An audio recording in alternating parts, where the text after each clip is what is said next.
gentlemen. Hello, ladies and gentlemen. Welcome to another episode of the Voodoo Lounge.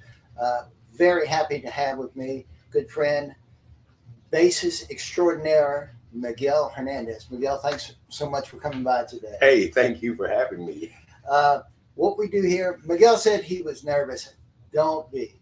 We're all about just being at home and talking about music and talking about who you work with, and all this kind of stuff. So Gotcha. I tell you what, let's start with this. What is like one of your earliest musical memories? Oh, that's easy.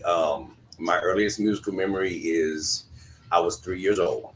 My mother and grandmother took me to what used to be Crown Music here, Mm-hmm. and they took me in to buy a violin. And I remember when we were checking out, I pointed at the wall and I said, "But I want to play that." And there was a saxophone hanging on the wall. Okay. But I didn't have any rights. So did you start on violin? Did you? Yes. You did. My first instrument was violin. Let's see, my first recital was at South Downs Church Mm-hmm. when I was 3.5. Wow. And that's my second greatest musical memory. You know, Yeah. I had private tutor, Miss Hoja. She was Korean, Mm-hmm. and so we all got up there to play. And she stand up, get ready, up, and so she counts us off. Every kid plays except me, and I just stood there. And they played through what a Twinkle Twinkle Little Star, whatever it Yeah. was. And then when they finished, I played. And so when I got down and I got back to my seat, my mama went, "Why didn't you play when everybody else was playing?" I said, "Well, if I played with them, how would you hear me?" Point taken. Yeah. So those are my two earliest musical memories. All right. Those are fantastic. A lot of music in your house when you're growing up. Yeah, my grandmother played the piano. I had cousins who were musicians. My mother is probably, yes, my mother is my biggest musical influence because my mother was always listening to great music. Well, that was going to be one of my questions that we were going to lead into. So, what was she listening to? Everything? A lot, especially good music from the 60s, the 70s, the early 80s, when Marvin Gaye, all these cats were still alive, Yes. James Brown, the OJs. I still actually have the OJ's So Full of Love 8-track that my mother had when I was a kid. Yeah. Yeah. Yeah. We had, a matter of fact, found some after my dad had passed that were my mom's 8 tracks for her car. Right. And it's just crazy to see them. And she had from Willie Nelson to Blondie. Oh, wow. Which she had in Right. there. Yeah. She had a range. She did. All right. Let's talk about influences. You said your mother's a very big influence on you. Yes. What are some of the other major influences that came about? And also, not just bassists, but we'll go into that, but to like groups or individuals or who that really kind of stuck with you. Well, honestly, when it comes to playing bass, I listen to everybody. Yeah. Because I was always taught that you can learn one of two things from everybody. You can learn what to do or what not to do. Yes, exactly. But growing up, I've always listened to a wide range of music, everything from classical to alternative metal. So I learn from everybody that I listen to. Mm-hmm. John Paul Jones, Paul McCartney, James Jamerson, Ronald LaPreed, Chris Squire, that's the guy from Yes, right? Yes. Yeah. Listening to Paul McCartney. I mean, how can you not be influenced by Paul McCartney if you're going to play bass? Yeah, it's incredible. You know, I wasn't, when I was young, I wasn't a McCartney fan.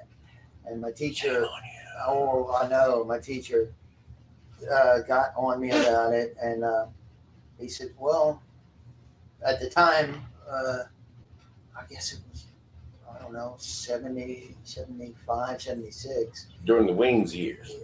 Yeah. And well, Kiss was the big thing, so I was listening to Kiss. And he started me on a path, and that continues.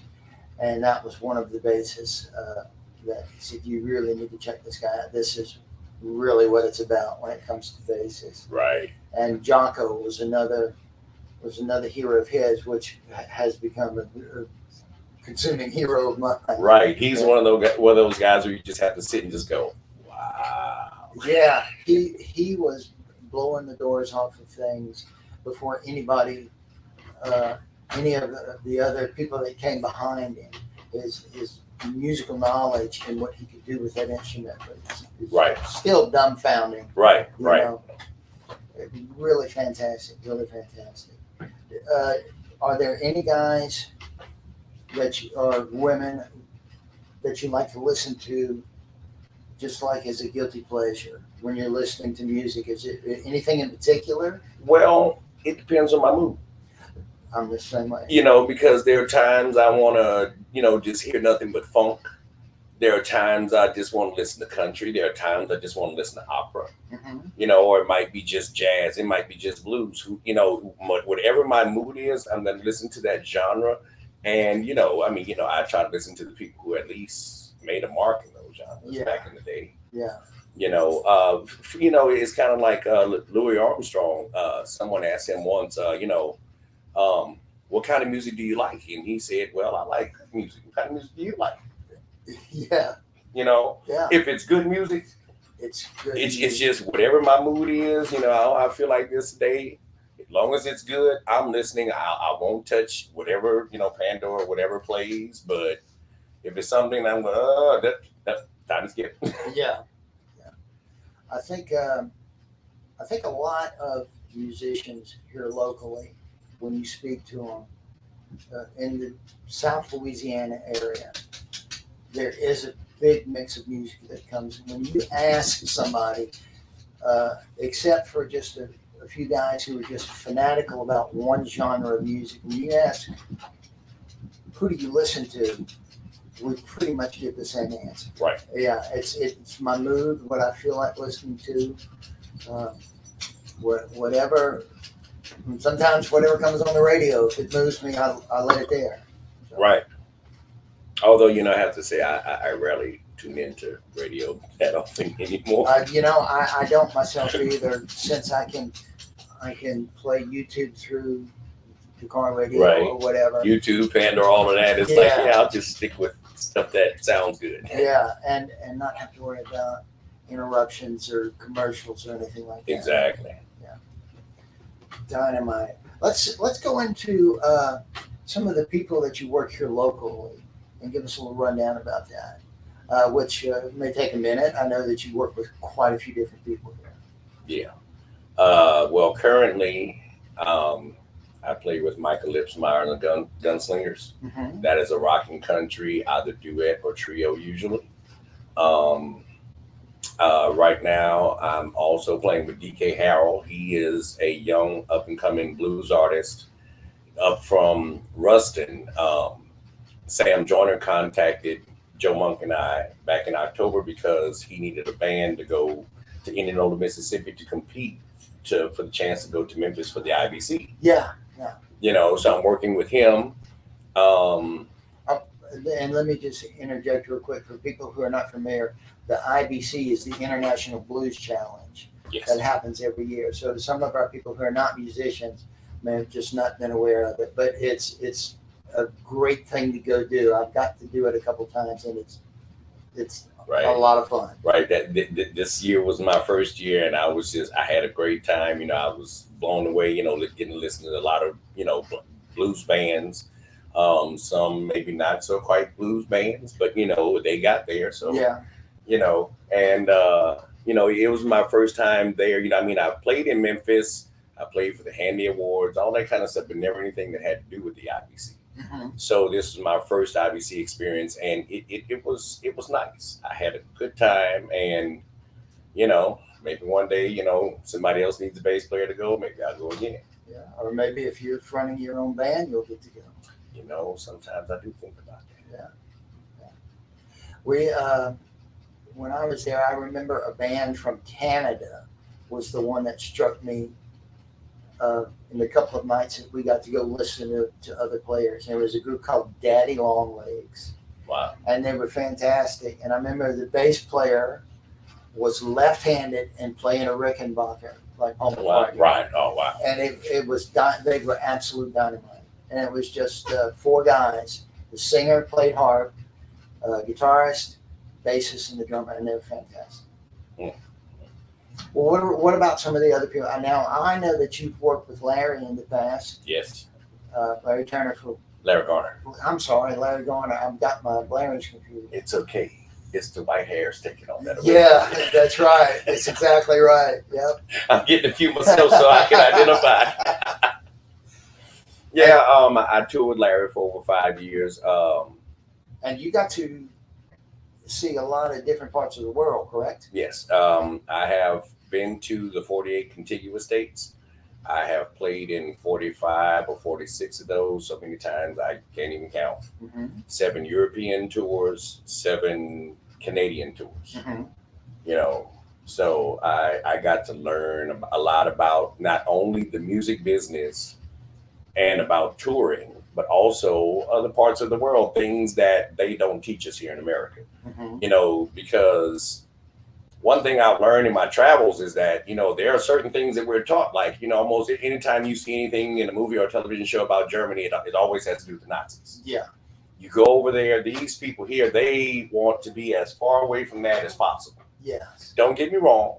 They make sure that they teach the lessons, Mm-hmm. but they don't honor it at all. Yeah. It's not something where people are saying, well, hey, you know, y'all kicked our butts in World War II. No one's talking about that, you know. And I mean, and you know, you have to get in a one-on-one situation to be able to ask someone about, well, you know, what about your family? Was somebody in that? You know, can you tell me things that they may have told you? Mm-hmm. You know, and they're like really ashamed of it.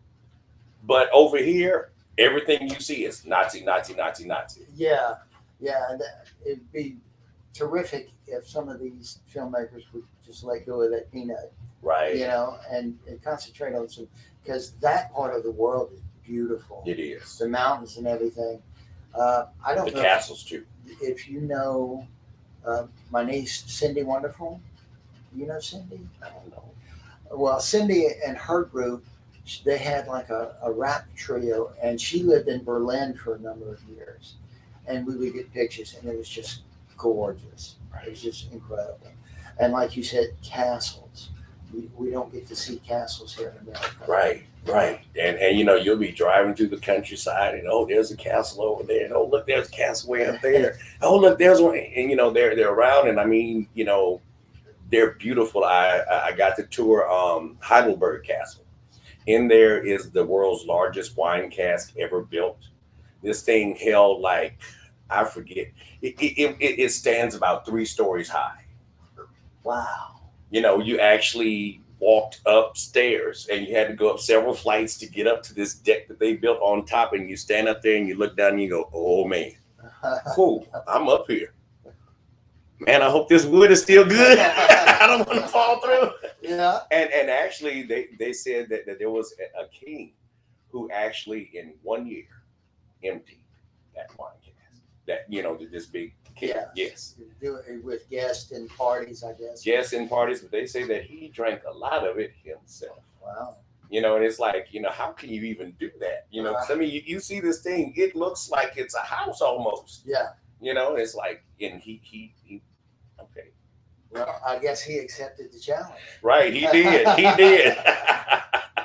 Shame they didn't have Facebook back then, right? No kidding. Yeah. Facebook would have been a little different. There'd have been somebody drawing saying, hold still just a second, Ken. Right. Well, You know, so, you know, I got to see him, you know, do a lot of things. You know, I've, you know, seen, you know, I've been to Berlin. I've seen the Brandenburg Gate. You know, there's a church there that was destroyed during the war. They've left it half blown away as a reminder to the German people. Mhm. You know, been to the top of the Eiffel Tower, you know, the tour of the Louvre, you know, been in the Alps, been in the Rockies, you know, went swimming in the Mediterranean Sea. I've done all that kind of stuff. You know, it's been great. That's fantastic. You know, and I'd like to get to do that again. Yeah. That's incredible. That's absolutely incredible. Because I know that when I've spoken to other people that have worked with Larry, their experience was the same. It's you get to see and do things that most folks just don't get to see them. Right. Right. Well, one of my favorite memories is, we'd be somewhere in Europe and, we're sitting out here and we're having coffee and pastries or whatever. And, we'd be sitting around and Larry would say, well, I wonder what the po folks doing right now. And I'd always go, well, we're sitting here having coffee and pastries. What do you think we're doing? Yeah. It was great times, great times, so much that I learned about the world, because people talk about America versus the rest of the world. Main thing I've learned is that, you know what? We all get up. We all got to go to work somewhere. We all got to try to have somewhere to live. We all have to have food. And we're all trying to provide a better future for our children. Yeah. That's it. Yeah. It doesn't matter where you are. Yeah. The biggest freedom that I've seen that we have that they don't, firearms. Mm-hmm. That's it. Yeah. Now, what about when you're doing that kind of work? What are the logistics like of trying to get? Because I know that you lost one of your instruments too. Oh, okay. And that can be a big blow on the road. But what are the logistics like when you show up at the airport? Is it something that you have to pre-plan for? Or? Oh yeah, because you have to, because this is when you go over there, that, especially once you've been the first time, that stores are not the same as they are here. It's all little differences, so you can't just easily say, hey, look, somebody take me to Home Depot real quick, or whatever you need. So you have to really think about what you need, because once you're gone, you're not going to be back here. You can't call somebody and say, oh yeah, I know somebody in this town. It's not that easy. Exactly. So and just like the and that was my last tour where our stuff got stolen. I had my cords, my pedals, my house keys were in my bass case. I had a certain amount of tools that I kept in there for making repairs to my guitars or my pedals. You got to pack enough clothes. You want to take Tony Chachere's with you. You want to take Vienna sausages and beanie weenies and stuff like that with you, because once everything shuts down, that's it. And after the gig, you're starving. There ain't nothing. There's nowhere to go get something. Yeah. Yeah. The way that they conduct business is much different there. Right. It's more like 1950s. Yes. U.S. Not. And 2022. Right. So finding it's difficult to find a gas station that's open 24 hours. Yeah. And usually those have to be along the highway, the autobahn, because you get into the city. Well, you might find one or two, but if this is a big city, you might run out of gas before you find. And we actually had that almost happen. We were trying to find a gas station, and everywhere we went, they were closed. And finally, we found one that was open, and the lady wasn't even supposed to sell gas because the gas in the tanks were so low. But our tour manager was like, look, you don't understand. We don't have enough petrol left to make it to the next station. And so she said, okay, well, I can only sell you this much. And she sold us enough to where we could make it to the next one and then fuel up to keep going wherever we were going. Yeah. Wow, that sounds like God. Exactly. The early 70s. When me and my brother would go with our parents on vacation, Dad was like, okay, this is what time we got to leave.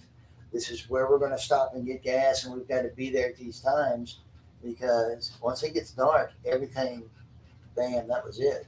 Right. Everything shut down. Right. And that's how it is over there. And like Sundays, if it's open on Sunday, it closes even earlier. Yeah.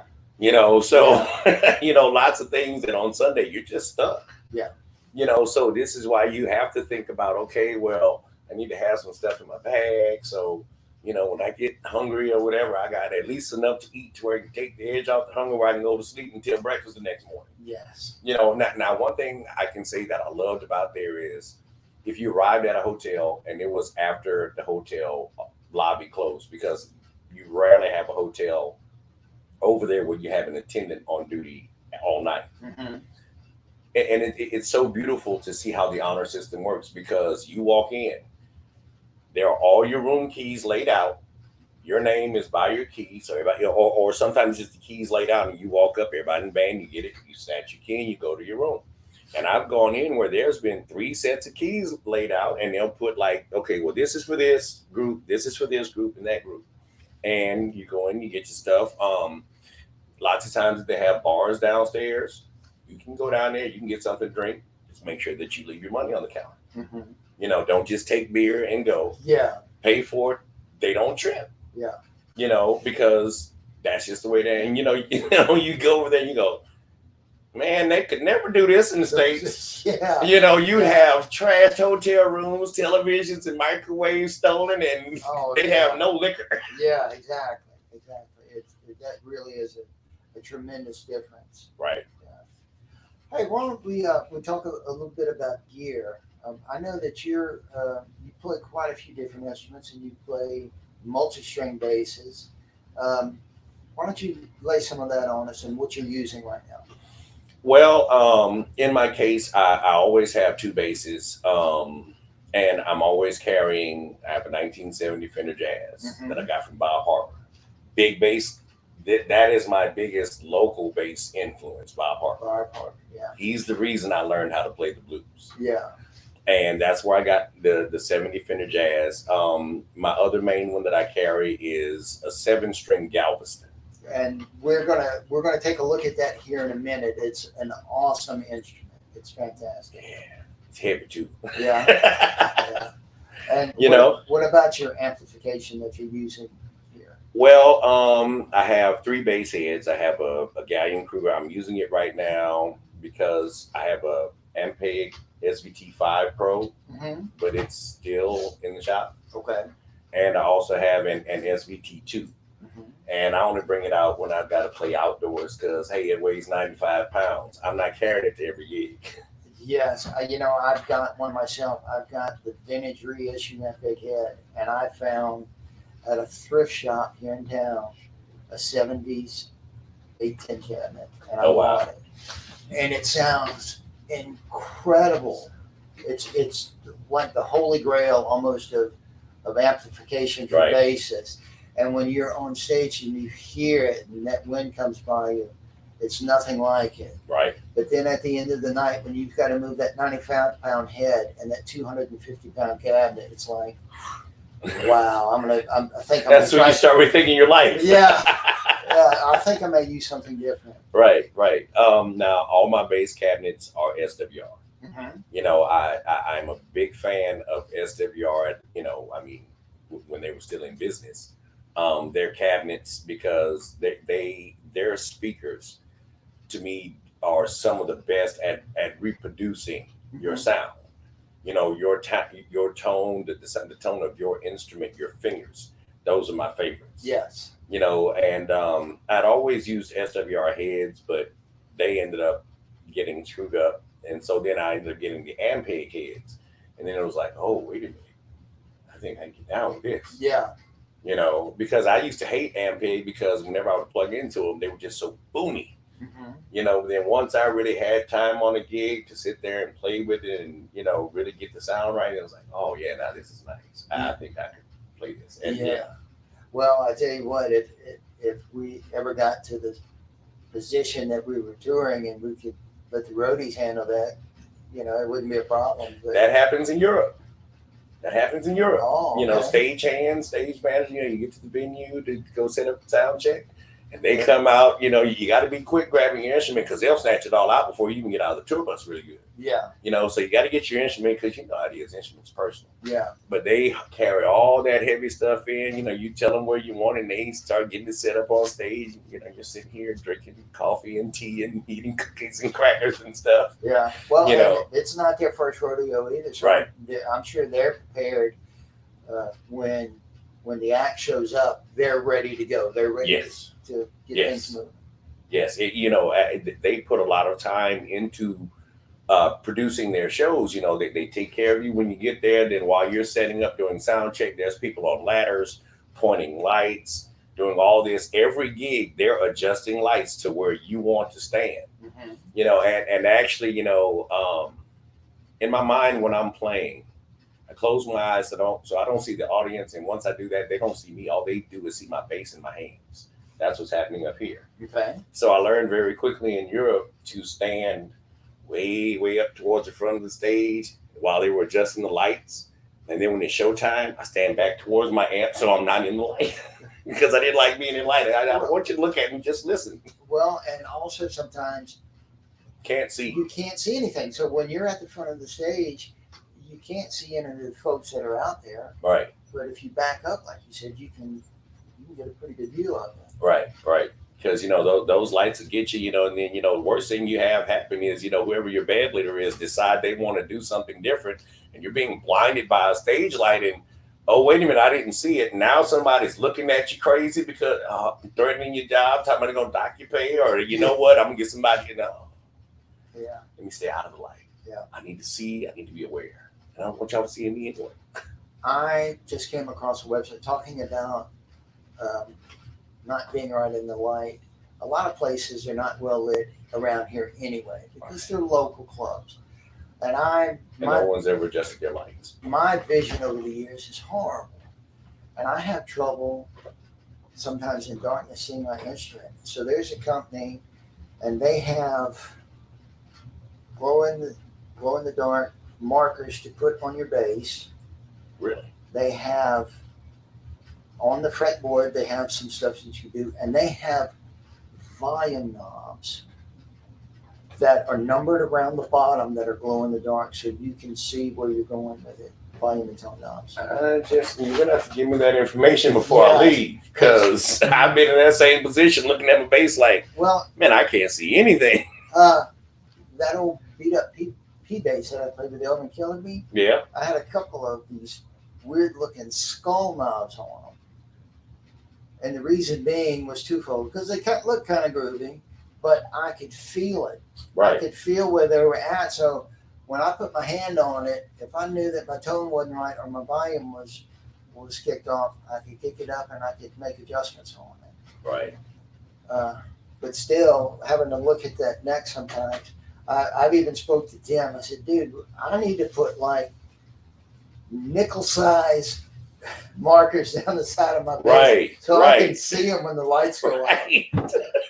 So, hey, why don't we grab your 7-string so we can show this off a little bit? We can do that. We can do that. Ladies and gentlemen, hold on just a second.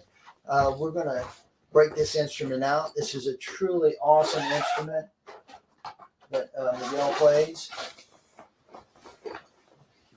It is a very unique instrument. A lot of guys play 5 strings. I play myself 4 and 5 string basses.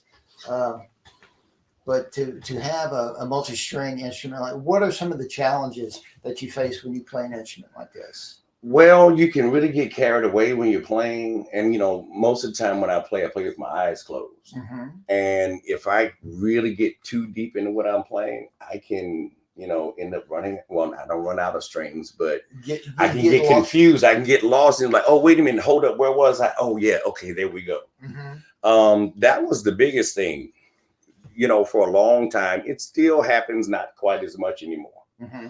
The main thing now is just the weight of it. When you're, especially when you're playing with somebody who they play gigs in Baton Rouge as though you're on Bourbon Street, which means that they want you to play 2-3 straight hours. Yeah. Look, man, we're playing at Teddy's right now. Do you think somebody's going to leave here and go to the club next door? Yeah.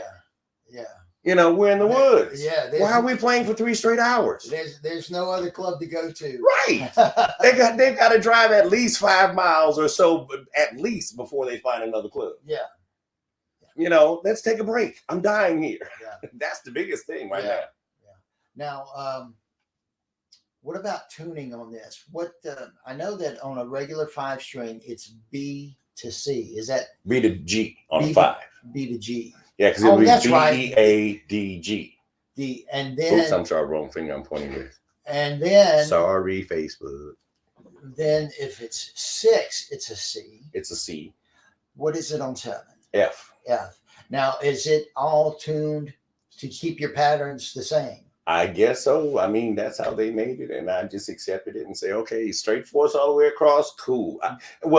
Actually, that's the nature of instruments. However the strings are tuned, That's how they're tuned all the way across, except for guitar. Yes. It has that awkward third shift for making chords more comfortable for the player. Yeah, yeah. You know, that's the, you know, I mean, yes, there are some other instruments when you get into around the world, especially instruments that might be more indigenous to people, you know, then that might be different. But your standard Western instruments, if it's in fourths, it's in fourths. If it's in fifths, it's in fifths. Yeah. And that's it. And I've seen some instruments that were, they call them microtonal instruments. Yeah. So that way you can get the quarter steps. Yeah. And that kind of blows my mind, seeing a fretboard like that. It's like, ooh. But you know, I'll tell you, the funny thing about them making microtonal basses or whatever, just buy a fretless. Because you can do it right with your hands. Right. Yeah. Right. You don't have to have twice as many frets. Yeah. Just get a fretless. Just get a fretless. And you can be on a fretless and just barely move your finger. You don't have to slide it. You can just roll it a little bit and you change your note already. Yeah. You've already changed the tone of your note. Yeah. And I know that you also play fretless and upright. Yes. For me, I'm trying to play more fretless myself. I've started working on a project with Miquel. You know Jay, local guy. Yeah. And we recorded a new song of his, and I brought my Hernandez fretless over there and I played it. I'm comfortable enough doing it in that setting, but when I get live, I get a little nervous and a little freaked out about playing fretless. I guess for you, since you started with violin, that's never been too much of an issue. Well, well, in a way it was when I first played a fretless, because by then I'd gotten used to frets. Mm-hmm. And, you know, I've had people tell me that when you play a fretless, you're supposed to put your fingers where the fret should be. But with my fretless, I found that if I put my finger between the center of, you know, between the fret marker and where the fret would be, that's usually where I get the correct note. Yes. Yes. You know, I've watched, I've heard people talk about Jocko. We had fret markers and he was playing on it. And if you watch him, he's not. He's playing behind that fret, right? That fret marker a little bit. Exactly. You know, and the challenge for me that I think drives me nuts sometimes is being able to play in tune on mine, because there are no markers. I do have markers down the side of the neck, and it does help. And just let those be your guide. But that's what I do. But I guess what I'm going to have to do is just get over my fear and start playing a few songs at a time with it and trying. Now, the best advice I can give you about it is when your finger lands, it's just a very slight adjustment. You know, I mean, unless you just land way off. Mm-hmm. It's a very slight adjustment of your finger to get a note that might be slightly flat or slightly sharp in tune.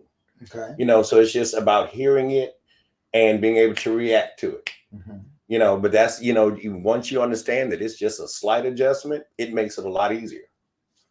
Dynamite. This is truly awesome. It is the absolute best instrument in Baton Rouge for the fret markers that it has. Right. It's got bat fret markers on it. Yes. And see there? Wait, there we go. There we go. Right there. Can y'all see that? And Miquel said, "Man, I got something to show you, man. You're going to dig this." And I was like, "Oh my God, where did you get it? How much did it cost? What do they have a 4-string? Do they have a 5-string?" And the sad thing about it is, I got the bass in 2008. A friend of mine found it on eBay. Mm-hmm. I didn't even want it. He worried me for 3 days until I finally bid on it. I won the bid, but I get the bass, and then I go to look up the company. The company was out of business before I even got the bass. Yeah, they were like one of these companies. From what someone, I think Tim over at Tim's Guitar, told me that this was a company that operated a lot like Schecter when Schecter was still starting out, how they sold them through pawn shops. Yeah. You know, so you would see these not in Guitar Center or Ziegler or Bebop. You know, you go to the Cash America and, hey, look, there's a brand new bass there. Yeah.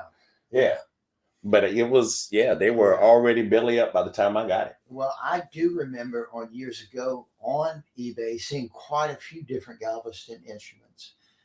Wow, yeah. that were on there, 4 and 5 and 6 strings, and later on, eventually, I did see the 7 string instrument that would pop up. You know, one of these nights you're gonna, you're gonna show up to Brady's. I'm gonna have to get you to play it. Oh gosh, I don't know about that. It's not that hard. It really isn't that difficult. I'm playing with Jay on the 21st over here, which is this Thursday, huh? Is it this Thursday or the following Thursday? This Thursday. Yeah. Are you going to be here? Yeah, I'll be here. I don't know what time I'll get here. That depends on what night choir rehearsal is going to be. If it's going to be Tuesday or Thursday, because of the church I play for, the nights that I go alternate, according to which choir is singing that Sunday. Okay. And so sometimes I'll end up later getting. Well, I like to get here later anyway, But if you're playing with the opening band, yeah, I'm playing with Jay. Okay, well, you know what? If as long as choir rehearsal doesn't hold me up, I'll bring it out. We're like, here, try it, just on one song, something that's easy. I'll do it. And you'll find that it's a lot more comfortable than you think. And if you don't think about these two, you'll be all right. It's the same way with the low B. Yeah. At first, I was a little taken aback by it, but after playing it, and now I can readily switch between my 4 and 5 without any kind of issue. Right. So now you brought up something that I also wanted to touch on, is that you do play in a church, or probably do you play in several, or no? Only playing one. Only playing one. Because I can't get up early enough to go to get the earlier service. Well, I have watched some of these gospel bass players, and man, these jazz guys and these rock guys think they can play. They haven't seen these cats play. Right. They're just incredible. It's amazing. Yeah. So, and you do have rehearsals, you said, with the groups. So what time are you doing services on Sunday? Is it just Sunday, or is it just Sunday? Okay. Just Sunday, and services at 10:45. That's what I love about this church. I can get up and get there. I still might be 5 minutes late. Try not to be. Yeah. Occasionally, I'm trying to do it, where occasionally it happens, but I try to be there at least on time for that. Well, sure, because if you're doing regular gigs, right? Especially if you're in New Orleans or Lafayette or some other place out of town, it may be 3 or 4 o'clock before you get back home. Exactly. And a lot of people think, well, you're tired and you can just go to bed. It doesn't work that way. Right. It's like you get off from your day job. Do you go home and just go to bed? No. You have to wind down. Yeah. You have to do the same thing. Exactly. And most of the time, especially when I was younger, you're so wound up from the gig and getting to see everybody and talk to everybody, and musician friends that maybe came by and sat in, and it's a big deal. So when you get home, you're like, okay, wow, what do I do now? I got to be up in 4 hours. Oh my gosh, how am I going to do it? I've actually had nights where, by the time you finish all the talking at the gig, then you all decide you want to go to dinner, somewhere to eat. And then you get home, you got these last few hours. I've actually had quite a few Sundays where I just said, you know what, there's no point in going to sleep. I'll go to sleep when I get out of church. Yeah. Exactly. Have some coffee and just get ready for the gig at church. Right. And then you can come home and just blast out and relax and get ready for the week.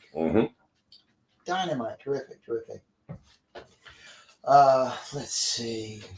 What else was it? There was a couple of other things I wanted to touch on with you before we get out of here. How are we doing on our time? Got 20 minutes. Great, good. We got some time left. Right. Where's your notebook? Huh? Where's your notebook? My notebook is at the house where I left it, I think, on the counter, because I've got questions written out and everything. What are some of the newer acts that are grabbing you? Because sometimes that can be a challenge. There aren't any, because I honestly don't listen to contemporary music. Yeah. I stopped listening to contemporary music in '86. Yeah. When I was a kid. I say that, but I did watch MTV and VH1, you know, like in the late 80s or early 90s. But Yeah. there was a Saturday, my mother told me I had to clean my room, and I'm going to turn on the TV, and she's like, no, turn it off. And I'm like, well, can I turn on the radio? And she said, yeah. So I was scrolling through the stations, and they had, let's see, it was WIBR 100.7 FM. I was at instrumental then, maybe, no, I was in maybe elementary school still, yes. And I came across on, and it played oldies. Mm-hmm. And I got stuck because now, you know, because, you know, at this time I'm thinking I'm playing violin, I'm playing, you know, baritone and, you know, learning, well, recorder because I hadn't moved to baritone yet. But, you know, learning, you know, playing real instruments, and modern music was not giving me that. Yeah. You know, everything became synthesized. Yes. So unless I just plan to jump to keyboard and that be it, there was nothing for me to hear. Yeah. You know, and most of the acts now, with few exceptions, especially the rap artists, right? They don't have a live band, right? Unless you were going back to like the old school rap guys like Wu-Tang and Booyah Tribe. And these guys like that, they actually what play. You know about all that? Oh, you know about all that? I know a little bit about that.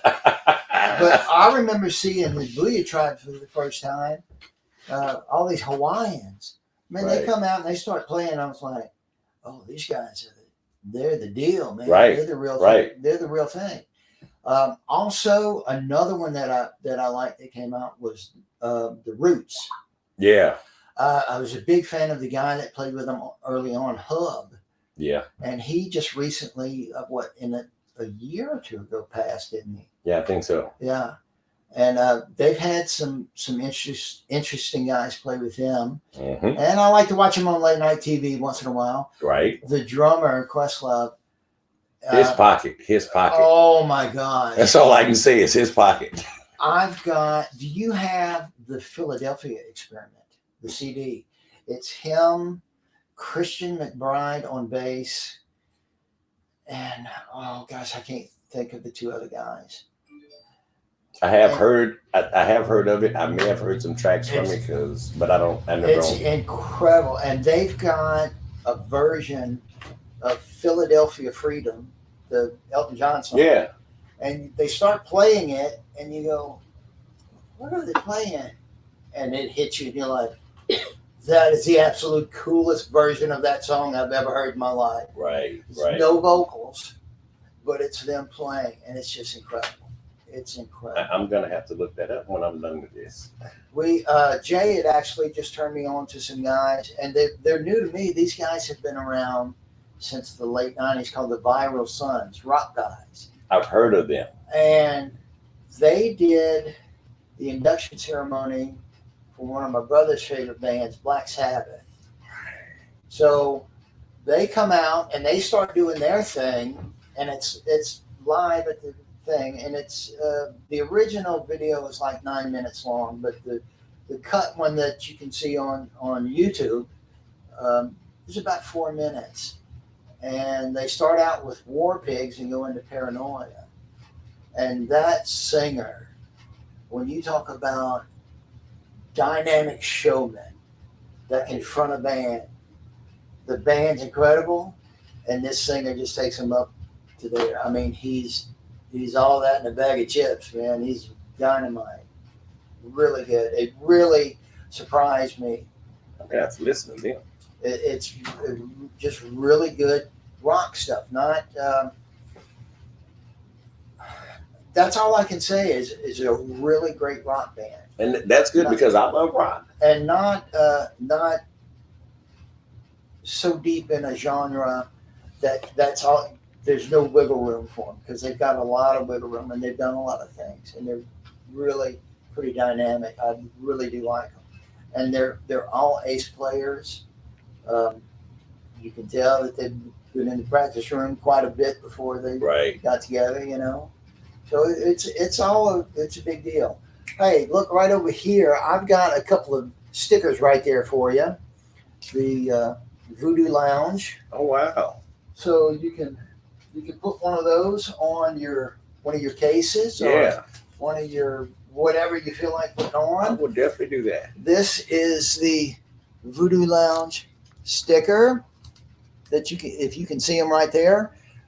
If anybody who's listening would like to get one, send me a self-addressed stamped envelope to 410 Wiltz Drive, WILTZ Drive in Baton Rouge, Louisiana, 70806. I'll send you a sticker so we can all be fans of the Voodoo Lounge. We've actually today, we were going to go live on YouTube, but we had a misunderstanding about it. You have to initiate that 24 hours in advance. Right. But after it's done, we will get it onto YouTube, so it'll also be available there. So, that'd be cool. So when friends say, "Hey, Miquel, we didn't get a chance to see your interview," you can say, "Well, you can catch it on the Facebook page at Voodoo Lounge, or on my page, or you can go to YouTube." Right. Catch Right. it. So. And I'm definitely going to make sure that I do share this because I do want to go back and watch my first interview. Well, great. You're not nervous anymore, are you? I mean, yeah, I guess I'm all right now. You know, the white infidel helped a little bit. There Cheers, you go. Cheers, cheers. And you've also made it very comfortable too. Well, good. So I'm glad you're another bass player. You know, if you'd just been like a reporter, I'd probably still be sitting here. I'd probably been checking by now. Come on, man. I know as a musician, stage fright. Was that ever an issue for you? Yes, and honestly, stage fright still happens. Stage fright happens for me, especially when I have a first gig with a band. Mm-hmm. You know, because I'll get there and I'm like, oh my god, what if they don't like me? What if I don't remember the music? What if this doesn't happen? What if that doesn't happen? And all of this stuff still runs through my head. Yeah. Now, if I've been playing with you for a while, hey, let's go do it. Yeah. But like when it's that first gig with the band, oh my god! I mean, I am so nervous. I am a ball of nerves until the gig is over and the band leader says, "Hey man, get all right there. I'll be calling you sometime." Yeah. And then that is when the stage fright is gone. Yeah. I guess for me, it's kind of the same. Like I said, I've started working on this project with Jay, and I'm not familiar with all of his covers and his tunes. Right. And we've been working on completely new songs. So we've been recording at his house, all new stuff.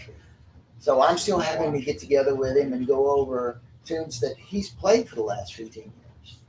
And, Right. and he's very patient with me, and we just run over them and get things ready. And you've played with Jay, Yeah. He's a very laid back guy. Yep. So I'm actually looking forward to this next Thursday to get to do it. The last time I did it, I was a little hemmed up by it, but I've kind of let go of some of it. Now I should be able to just play and do it. Right. You know, I'm going to tell you how old J. Miquel is. J. Miquel is so old that when I ordered my first piece of piano sheet music, Imagine by John Lennon, Mm-hmm. I was 12 years old. He's the guy who ordered it for me when he was working at Ziegler Music. Yeah. Well, That was quite a minute ago. and I'm even older than Jay. So. Well, I mean, right now we're not talking about you. And the same age. Yeah. Actually, Jay sold me my first 6-string bass when he worked at Galaxy Music downtown. Yes. I told him I was looking for a 5, and he says, "Look, I got this 6-string. Just come check it out." And I went and I played it, and I liked it because that was the first one that I could play without having to stare at the neck. Mm-hmm. And that's the one that got stolen in France. The Washburn. Yes, That was a dynamite instrument. right. I love that bass, man. If I could just get that bass back, Yeah. I love that. But yeah, that's just how old J. Miquel is. Yeah. Those of you out there, if you know how old I am, you can do the math, but yeah. Well, Miquel, thanks so much for swinging by today and doing this. Hey, thank you so much. It's been a great time. We're gonna say good night to everybody here. Remember, if you want to get a Voodoo Luck decal sticker, send a self-addressed stamped envelope, 410 Wiltz Drive, Baton Rouge, Louisiana, 70806. I'll get one to you. just send it to me. I'll send you a couple. How about that? Good night, everybody.